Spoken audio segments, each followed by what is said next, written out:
Olá, o objetivo do vídeo de hoje é que você compreenda o que é a deficiência intelectual e como que ela vai impactar na vida das pessoas. Então, primeiramente, é muito importante que a gente saiba que a avaliação da deficiência intelectual ela deve ser realizada por meio de uma avaliação biopsicossocial. E o que isso quer dizer? Quer dizer que eu vou avaliar tanto os fatores biológicos, orgânicos do corpo do indivíduo, quanto os aspectos biológicos e sociais, ou seja, do contexto.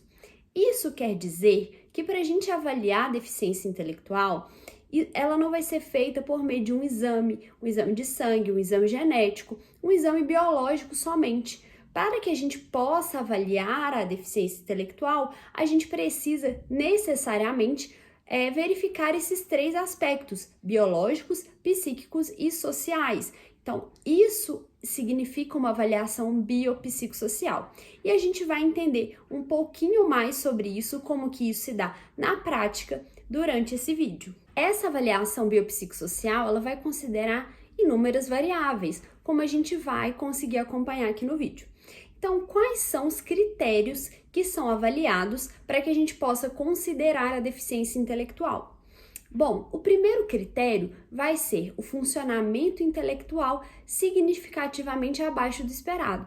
Mas o que isso quer dizer na prática?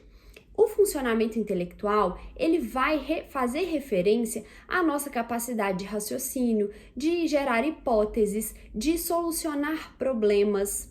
Então, é a nossa capacidade de compreender o mundo, de gerar hipóteses sobre o funcionamento das coisas ou pensar em soluções sobre cada um destes problemas. Então, o funcionamento intelectual vai ser o primeiro critério de avaliação diagnóstica pensando na deficiência intelectual.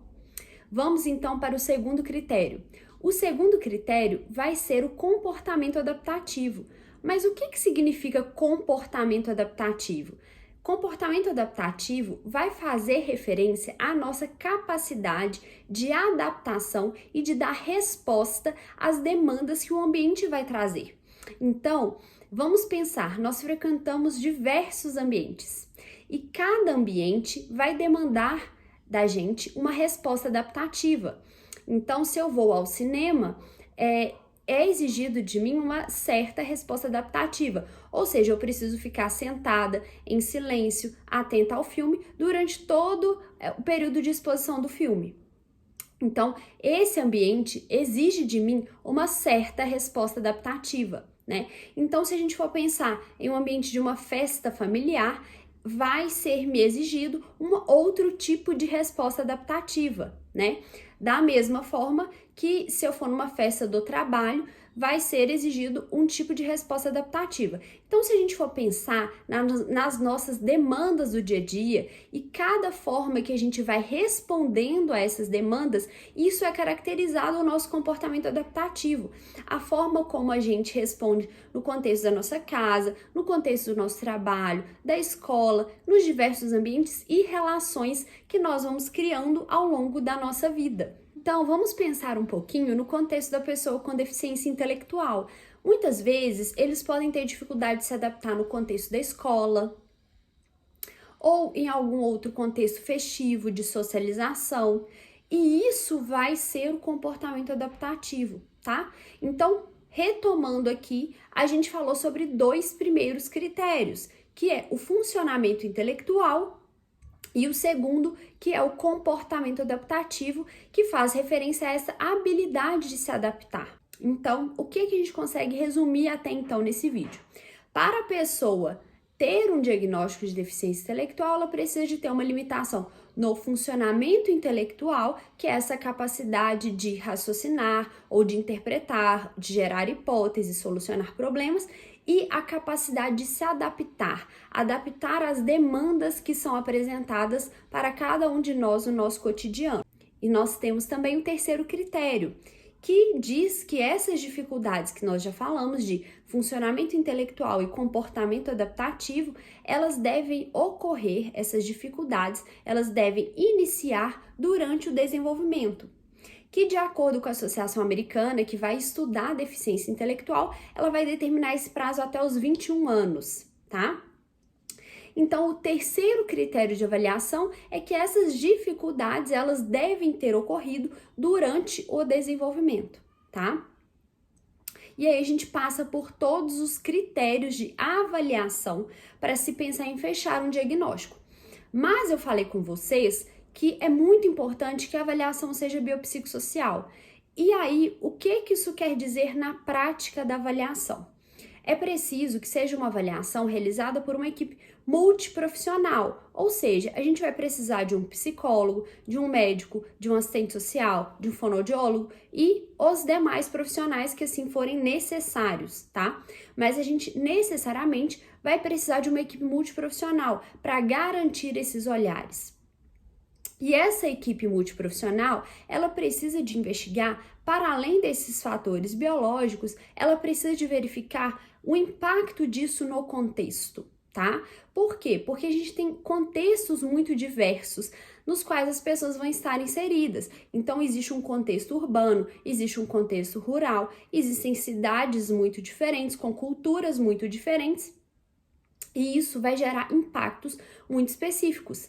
Então, para que eu garanta uma avaliação biopsicossocial, eu preciso de entender como que está o funcionamento intelectual, o comportamento adaptativo no contexto que essa pessoa está inserida, tá? Então, isso vai garantir uma avaliação biopsicossocial.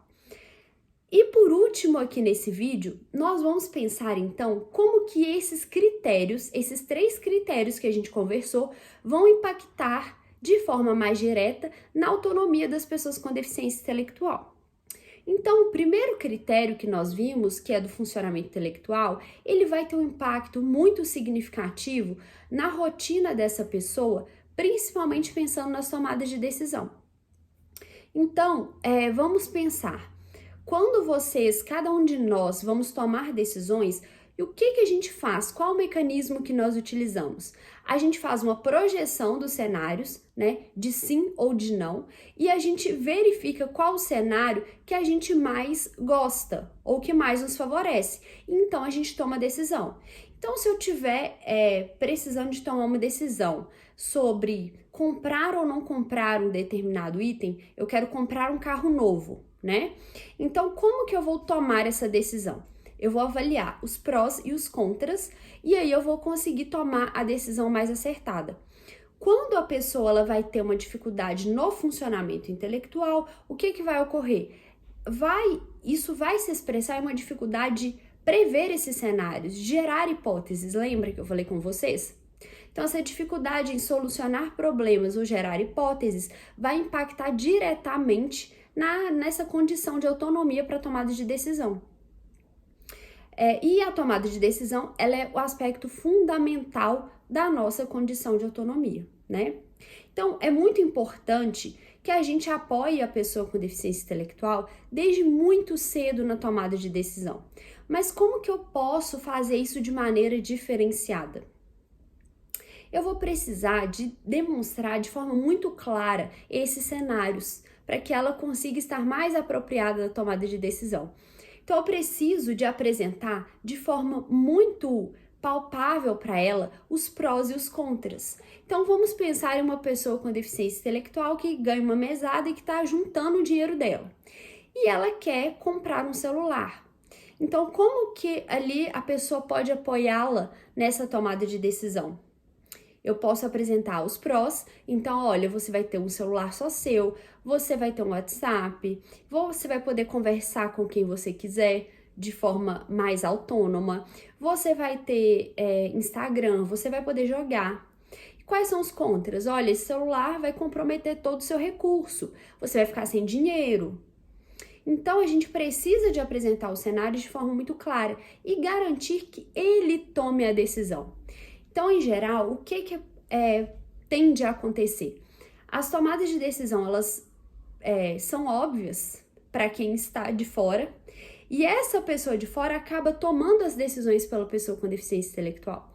E isso gera um impacto muito significativo, porque eles vão tendo mais dificuldade ainda nessa análise e nessa tomada de decisão. Então, o que a gente precisa fazer é sempre apresentar os cenários, todos os prós e contras, visualizar, ajudá-los a visualizar esses cenários futuros para que eles possam tomar a decisão e eles então decidam, né? E, consequentemente, vão vivenciar essa consequência da escolha, que vai ser um aprendizado muito importante, tá? Então, falar sobre escolhas é um assunto mais profundo e que a gente pode ter um vídeo só para isso, mas aqui eu preciso de falar com vocês qual que é o impacto desses pontos no dia a dia e como que vocês podem, na prática, já pensar em relação a isso. O segundo ponto, que é o comportamento adaptativo, vocês lembram que eu falei com vocês que esse item, ele vai falar da nossa capacidade de adaptação e de resposta às demandas que o ambiente vai trazer. Então, vai ser muito importante também que a gente ofereça ambientes diversos, com estímulos diversos, com desafios novos. E o que isso quer dizer na prática? Então, quanto mais ambientes essa pessoa frequentar, mais ela vai ser estimulada em termos de capacidade de adaptação. Então, os contextos, eles vão gerar demandas muito diferentes, né? Então, desde o parquinho, a escola, a festa da família, a festa da escola, o cinema, a igreja, vários ambientes vão gerar estímulos diversos. Claro que a expectativa é que essa pessoa tenha alguma dificuldade, mas aí qual que vai ser a nossa função? Gerar soluções, apoiar a gerar soluções. Uma vez que eu entenda essa dificuldade, eu consigo apoiar gerando algumas soluções e ir ampliando esse espectro. Claro que eu posso começar com menos ambientes e isso ir sendo ampliado, mas é importante que a gente tenha em mente a necessidade de estimular essa capacidade de adaptação. Se vocês quiserem também um vídeo falando sobre comportamento adaptativo, vocês podem deixar aqui nos comentários, né? Pra gente poder, então, falar especificamente sobre isso. Tem muito assunto para a gente poder falar sobre comportamento adaptativo. E um ponto que é interessante a gente pensar, que uma vez que eles tenham dificuldade, tanto na tomada de decisão, quanto em se adaptar aos ambientes diversos, a tendência é que eles tomem menos decisões e fiquem mais isolados, ou seja, frequentem menos ambientes. Só que, na verdade, tomar menos decisões vai fazer com que ele tenha cada vez mais dificuldade e frequentar menos ambientes vai torná-lo cada vez menos adaptável.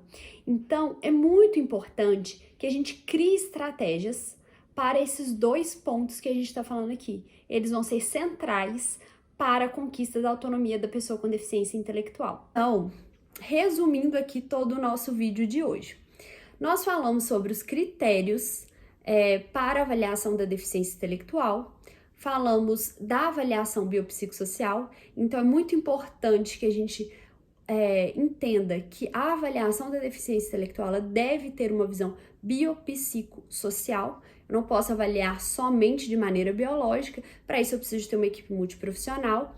Os critérios que nós vimos foram funcionamento intelectual, comportamento adaptativo e idade de início.